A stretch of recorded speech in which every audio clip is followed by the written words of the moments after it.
What's going on, guys? Welcome back to the channel. Am I glad that I waited to do a full dedicated video for YSL MYSLF? Because my first impression was, it's just okay. But as with many fragrances before, because this happens, the more I spray it, the more I liked it, the more I really liked it, to now the more I love it. It went from a mediocre release of the year to what I think is one of the best designer fragrances released in 2023. Maybe shocking for some of you to hear. But we're going to dive into this one a little bit further. Stay tuned.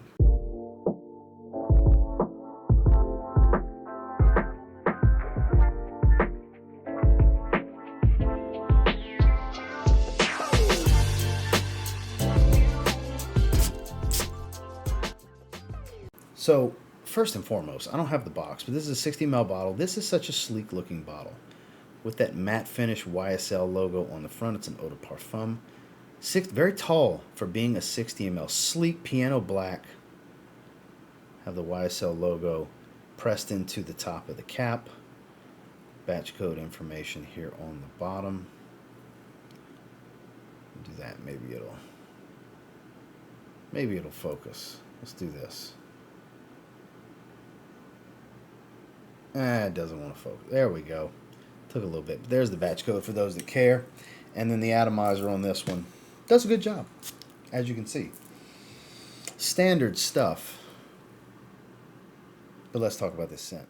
So when this opens up, I don't get a load of bergamot, but I do get a citrus feel. And the orange blossom here is a little strange, because I think the woody notes and this ambro fix nuance give me this musky, woodsy feel to go with the to go with the orange blossom.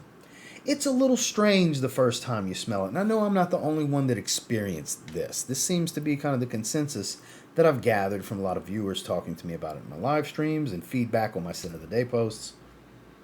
But I'll tell you what, it's a strange one and I dubbed it this the other day, and I got some feedback. People thought it was pretty funny. But when you hear it, it kind of makes sense if you have experience with this. It's generically unique. So many people call it a generic release, but then tell me what the hell this smells like, because I can't figure it out.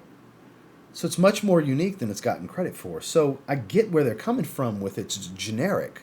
Like it's nothing special and doesn't seem like anything new, but it also doesn't smell like anything specific. Not to me. So I think it's generically unique. I think I'm even going to put that in the damn thumbnail. I didn't make the thumbnail yet. I think that's brilliant for the thumbnail, because I think it's the ultimate way to describe this fragrance. It's generically unique, which makes it special. It gives it merit. It gives it character. And it has grown on me greatly. Hell, I was at Lids a week ago, and the young fella that was working there got to talking. What do you do? I review fragrances on the internet. Oh man, my favorite just recently got YSL MYSLF. I'm wearing it today. I'll be damn, I'm wearing it right now too. And we had a YSL MYSLF conversation, and how much his girl loves it on him. And it's just, you'd be surprised. Random fragrance conversation. But this seems to be a hit for the masses too. I'm not just using that one example, but that's the first example that comes to mind. The development here is not great. It doesn't change a whole lot. Aside from the citrus fading and the woods and patchouli and musky ambro fix, I think it's more of a musk smell. Comes out more. I get a lot of it from the opening. It just starts to dominate as it dries down. It's a simple yet straightforward fragrance that out in the air is actually quite lovely. Are you going to fall in love with it at first? There's a possibility, but based on what I've seen, most people not so much. But if you give it a little time, spend a little bit with it, this is definitely a spray on skin and check it out for a little bit before you commit to a bottle type of fragrance. You might end up really loving this the way I do. Now, when it comes to performance, it's nothing special here, guys. I have to say, this is where some people will gripe for sure. I get around 6 hours, pretty much religiously. 6 hours. Like, I'm not even going to put a range on screen. I'm going to put 6 hours, which is so rare for my on-screen performance graphic that I use in these individual reviews, because it's like clockwork. Every time I've sprayed this on my skin, I clock it at 6 hours before it falls off a cliff into a faint skin scent that I have to look for. It's weird. But projection is pretty solid. Arm's reach type of stuff for about an hour and a half. So it's average. It's average across the board. Again, generically unique. It's average in performance too. Sillage moderate to mild side because that projection falls off a cliff and it's not undetectable where you got to just dig your nose into your arm after an hour and a half. But the light whiffs here and there, but nothing, no big wafts of it that are just gonna, oh God, that smells great when you turn a certain way. At least not for me.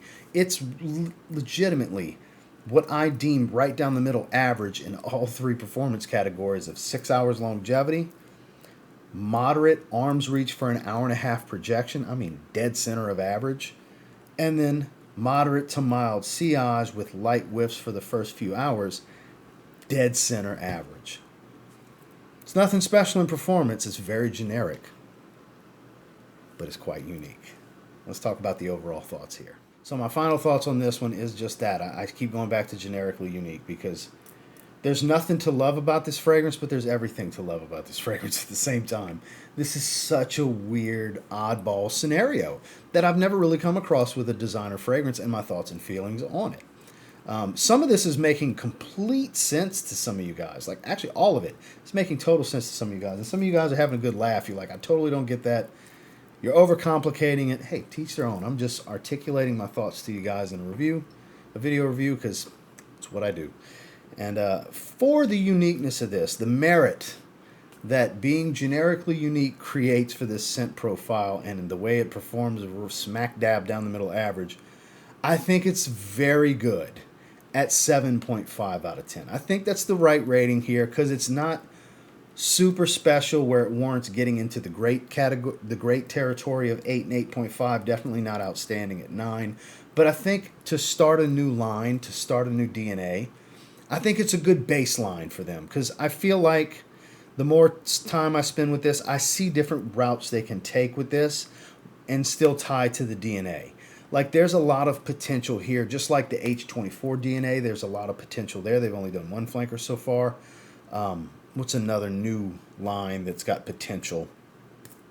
Drawing a blank. There was another example I wanted to use, but H24 is a great example because the base DNA there's a lot of ways they can go. And I think YSL's got one here. I think this could evolve into 6 or 7 fragrances in a line very easily, and knowing them, it'll evolve into 10, and if one of them's wildly successful, it'll spawn its own line of flankers. Looking at you, L'Homme and La Nuit de L'Homme.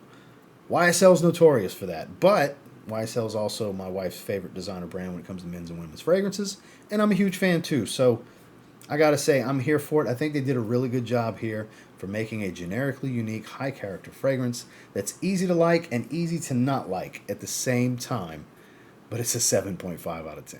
Well, that's my interesting thoughts. Actually, my unaveraged thoughts. Shout out to my guy, Joe Anthony, Unaverage Joe. That's my unaveraged thoughts on Yves Saint Laurent MYSLF, their newest release. Definitely try before you buy. Nothing safe about this blind buy, though. I did blind buy it. I blind buy so you don't have to. Keep that in mind. And until next time, do me a real quick favor. Go ahead and like, comment, subscribe, as I do appreciate all the feedback, and I love hearing from you guys. How many of you thought I was crazy in this review? And how many of you thought it was brilliant? I totally agree. And how many of you fell in between? Definitely sound off in the comments. What do you think about MYSLF if you tried it? Was it a total pass for you? Is it an absolute love? Or do you fall somewhere in the middle where it's take it or leave it? You don't really wear it that much, but it's okay. You never know. I think we're going to see all over the spectrum here when it comes to that down in the comment section. And until next time, I will say if you get your hands on YSL MYSLF and you give it a spray now, who knows? You might end up thanking me later. Have a good one, guys.